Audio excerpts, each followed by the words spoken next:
বৈশ্বিক জটিল আবর্তে Myanmar মহাবিপদে Ukraine. যুক্তরাষ্ট্রের অস্ত্র বন্ধের পর এবার ৩০,০০০ উত্তর কোরীয় সেনা পাঠাচ্ছে রাশিয়া।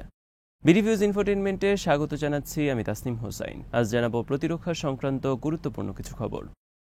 মিয়ানমারের রাখাইন সহ বিভিন্ন রাজ্যে ভাড়াটিয়া সেনা পাঠাচ্ছে চীন। জুনের শেষে এই বিষয়ে চূড়ান্ত অনুমতি দিয়েছে মিয়ানমারের জান্তা সরকার।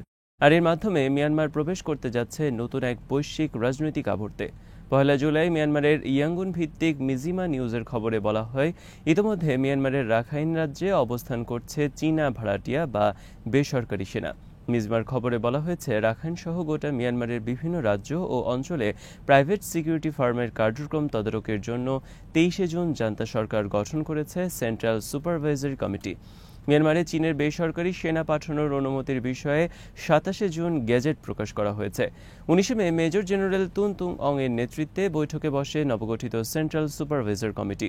এর আগে ১৮ জুন কমিটির বিভিন্ন প্রতিষ্ঠানের কাছে আহ্বান জানায় মিয়ানমারে প্রাইভেট সিকিউরিটি ফার্ম পরিচালনার জন্য লাইসেন্স সংগ্রহের। মিজমার খবরে বলা হয়েছে, মিয়ানমারে যৌথ প্রাইভেট সিকিউরিটি ফার্ম পরিচালনার জন্য মিয়ানমার জান্তা সরকারের কাছে আবেদন করে বেইজিং। এরপর জান্তা সরকার ২০২৫ সালের ১৮ ফেব্রুয়ারি প্রাইভেট সিকিউরিটি সার্ভিস ল পাশ করে। আইন এবং এই বিষয়ক জুন মাসে প্রবেশ করা গেজেটে বলা হয়েছে, বিদেশি প্রাইভেট সিকিউরিটি কোম্পানি মিয়ানমারে কার্যক্রম পরিচালনা করতে পারবে এবং সশস্ত্র বিদেশি নাগরিক অবস্থান করতে পারবে মিয়ানমারে। মিয়ানমারের রাখাইন রাজ্যে রয়েছে চীনের বিশাল তেল ও গ্যাস লাইন সহ নানা ধরনের প্রকল্প। রাখাইনের সমুদ্র অঞ্চল থেকে উত্তোলিত তেল গ্যাস চীনে নিয়ে যাওয়ার জন্য সিনো মিয়ানমার তেল গ্যাস পাইপলাইন নির্মাণে ২০০৫ সালে মিয়ানমারের সাথে চুক্তি করে চীন। ৩০ বছর মেয়াদী চুক্তি অনুযায়ী পাইপলাইনের মাধ্যমে সঞ্চালিত গ্যাসের ২০ ভাগ পাবে মিয়ানমার, বাকিটা যাবে চীনে। ২০১৩ সালের ২১ অক্টোবর চীনে গ্যাস সরবরাহ শুরু হয়। রাখাইনের পাইপলাইন দিয়ে বছরে ১২ বিলিয়ন কিউবিক মিটার গ্যাস সঞ্চালিত হচ্ছে চীনে। রাখাইনের রাজধানী আকিয়া বন্দর থেকে কুনমিং পর্যন্ত তেল ও গ্যাস পাইপলাইন বসাতে চীনকে বিনিয়োগ করতে হয়েছে $২.৫৪ মিলিয়ন। ২০১৫ সালের ফেব্রুয়ারি মাসে পরীক্ষামূলকভাবে তেল সরবরাহ শুরু হয় চীনে। দিনে ৪,৪০,০০০ ব্যারেল তেল সঞ্চালনের ক্ষমতা রয়েছে এই পাইপলাইনের। চীন রাখাইনে গভীর সমুদ্র বন্দর নির্মাণ, অর্থনৈতিক অঞ্চল প্রতিষ্ঠা সহ আরও অনেক প্রকল্পে বিপুল বিনিয়োগ চুক্তি করেছে মিয়ানমারের সাথে। রাখাইন রাজ্যের ৯০ ভাগ এলাকা বর্তমানে আরাকান আর্মির নিয়ন্ত্রণে। মিয়ানমারের আরাকান আর্মি সহ বিভিন্ন বিদ্রোহী বাহিনী চীন থেকে সহায়তা পায়, কিন্তু বর্তমানে প্রায় গোটা রাখাইন রাজ্য বিদ্রোহীদের নিয়ন্ত্রণে চলে যাওয়ায় চীন চিন্তিত রাখাইনে তাদের তেল গ্যাস পাইপলাইন সহ বিভিন্ন প্রকল্প নিয়ে।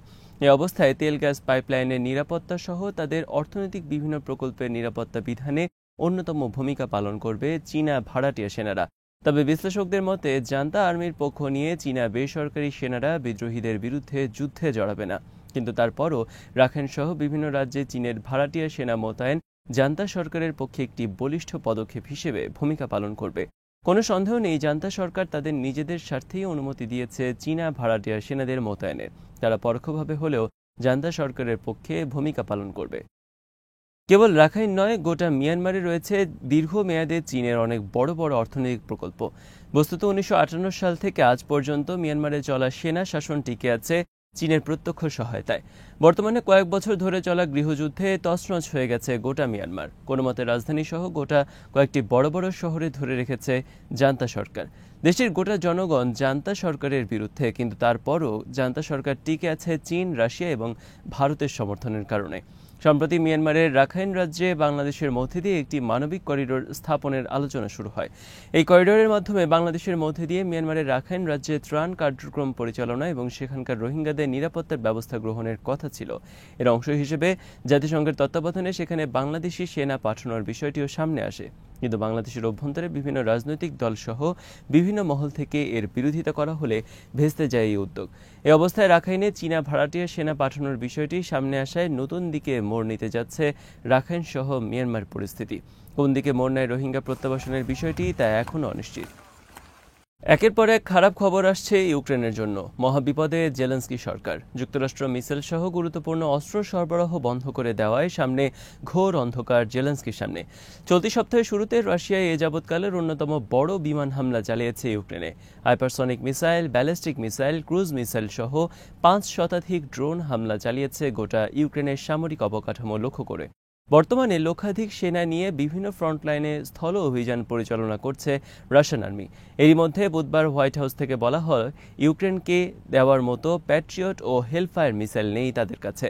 একই দিন পেন্টাগন থেকে বলা হয়েছে, সারা বিশ্বে যুক্তরাষ্ট্রের দেওয়া অস্ত্র সরবরাহ পর্যালোচনা করা হচ্ছে, তারা সবাইকে আর অস্ত্র দিতে পারবে না।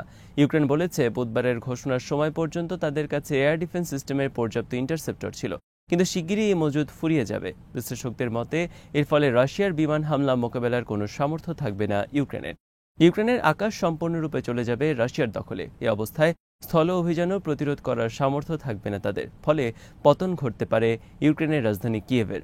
এই পতন ঠেকানোর একমাত্র উপায় রাশিয়ার সাথে শান্তি চুক্তি করা। কিন্তু ইউক্রেনের এই দুর্বল অবস্থায় ইউক্রেন দখলের সুযোগ হাতছাড়া করে রাশিয়া ইউক্রেনের সাথে আলোচনা টেবিলে বসতে রাজি হয় কিনা, সেটাই এখন প্রশ্ন।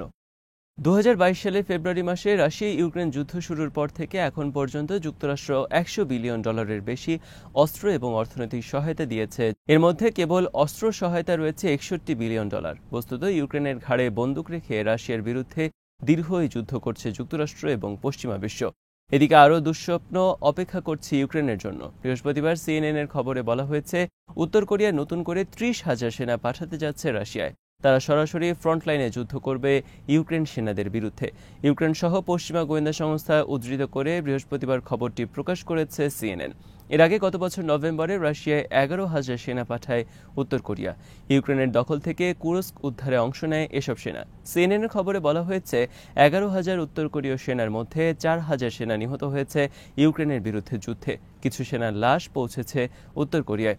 তাদের শেষকৃত্য অনুষ্ঠানের ক্রন্দন করেছেন উত্তর কোরীয় নেতা কিম জং উন। আজ এখানে শেষ করছি। সমরাষ্ট্র, প্রতিরক্ষা ও কূটনীতির নানা তথ্য জানতে চোখ রাখুন বিডিভিউজ ইনফোটেনমেন্টে।